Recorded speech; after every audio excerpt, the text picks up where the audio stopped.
just in case you missed the stock market report yesterday, we'll give you a bit of closing numbers from yesterday's markets in Nigeria. The all-share index is still in the red at the close of trade. It dropped 0.09%.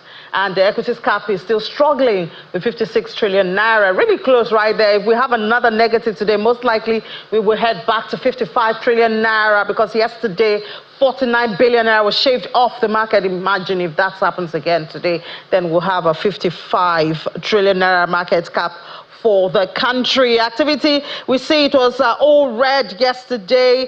Deals that we had so much hope on had dropped from 9,000, almost 10,000 to 8,500. Value down as well as volume at the close of the sectors. Banking is still in the red, consumer goods red, industrial goods red, insurance. The penny stocks that were up the day before closed in the negative yesterday, and oil and gas back to its, well, uncertain stage.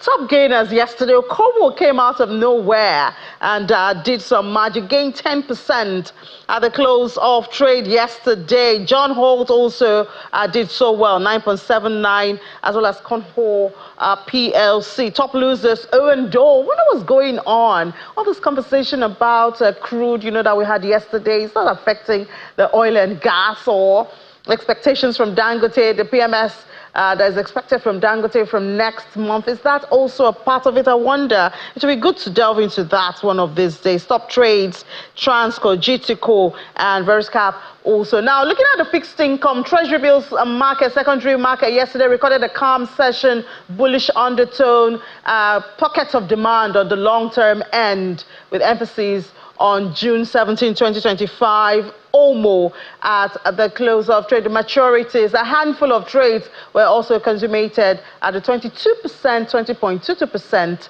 level. So you want to imagine why the NGX seems to be, you know, getting less attention at this time. You just look at the rates at the fixed income market. By the close of trade, average closing rate increased by 63 basis points because of sell-offs on 270-day papers by some market participants at 21%. It's expected that it will continue again today. Let's have Bosun Obembe now join us to give us some perspective to this. Good morning, Mr. Obembe. Thank you so much for your time. Good morning. Thank you for having me.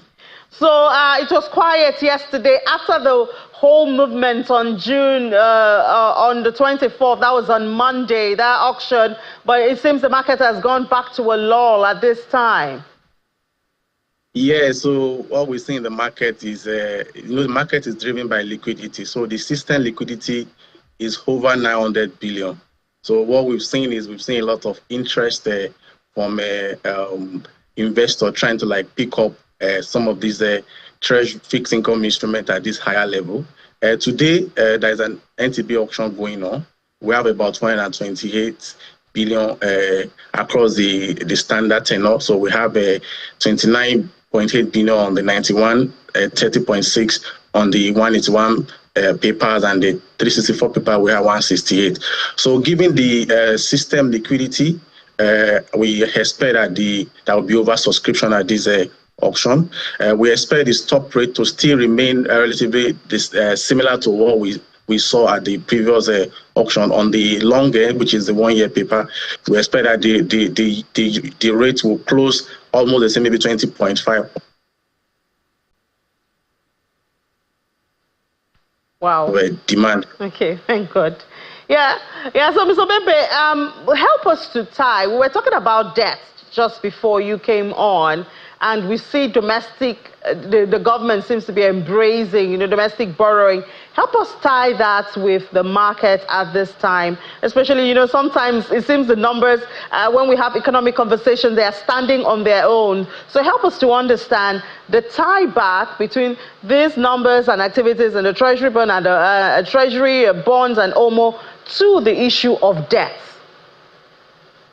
Okay, so for the depth, if you see the publication from the DMO, it was driven by the securitization of the ways and means. So if you notice in the first quarter, there were a lot of when we have this kind of auction, DMO was selling over 1 trillion. But I don't expect that to happen at the a bond auction on Monday, that was an under subscription. So DMO was willing to do about 450 billion.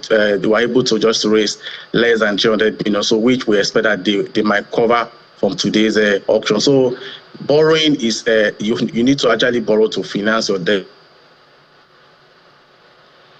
Wow. In the interim, I believe, given the increase that we've seen from the foreign FX rate from reserve, and some of the cheap loans that the government has been able to secure from the World Bank, I think the domestic borrowing will start coming down. The issue that we should be thinking about is the debt service, because the rate at which this instrument or issue is quite high. So, and when you are looking at in the next 1 year, when some of these instruments start maturing, the government has to repay. So I think borrowing is normal. So that's what I would say. But Mr. Bembe, please, just briefly, but when you compare the debt servicing for this domestic to if it was international borrowing, it's still lower, yes, for the servicing? Yes, it is, because when you look at the foreign borrowing, if you are not earning so much foreign exchange, so and you are borrowed in foreign currency, so by the time maybe there's a depreciation, then that means you have to pay more. So, but if you borrow domestic, you cannot. You are the one printing. You can still print, unlike the foreign borrowing where you cannot print the $4 So let's say you're borrowing in a foreign currency, so you have to actually look for that money to actually repay. But if it's domestic borrowing, you can still find a way to restructure it, or you can work with the CBN to actually find a way that you don't default. So I think the borrowing is something that is used to stimulate the economy. It's just borrowing for something that will be very productive, which I think the government has been doing. All right, thank you so much, Mr. Bosobebe, for your time. Fix the com dealer with Access Bank. Thank you for having me. All right, do remember 1 p.m. Ladi Williams will be here with Will Ibong to give you fresh market numbers and perspective. 55 minutes, a whole lot. You want to join them at that time. Mini John Mekwa, let's head back to the Sunrise Daily Studios.